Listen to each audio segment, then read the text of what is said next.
বানারীপাড়া বন্দর বাজারের নিউ রাজধানী বেকারিতে চুরি সংঘটিত হয়েছে। নিউ রাজধানী বেকারি অ্যান্ড কনফেকশনারির স্বত্বাধিকারী মোহাম্মদ মোস্তাক আহমেদ তার ফেসবুক পোস্টে জানিয়েছেন, আজ মঙ্গলবার দুপুর 1:30 থেকে 1:37 মধ্যে কেক পেপের রুম চুরি হয়। চুরির কিছু সময় আগে দোকানের মালিক মোস্তাক আহমেদ তার ব্যক্তিগত কাজে ছাতা নিয়ে দোকান থেকে বেরিয়ে যায়।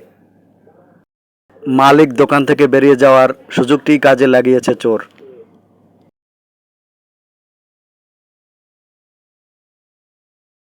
সিসি ফুটেজ ক্যামেরায় দেখা যায়, বিভিন্ন জায়গা তল্লাশি করে নগদ টাকা এবং একটি অ্যান্ড্রয়েড ফোন নিয়ে পালিয়ে যায় চোর। সিসি ক্যামেরা দেখে যদি কেউ চোরকে চিনতে পারেন তাহলে আইনের হাতে তুলে দেওয়ার জন্য অনুরোধ জানিয়েছেন দোকানের মালিক মোস্তাক আহমেদ।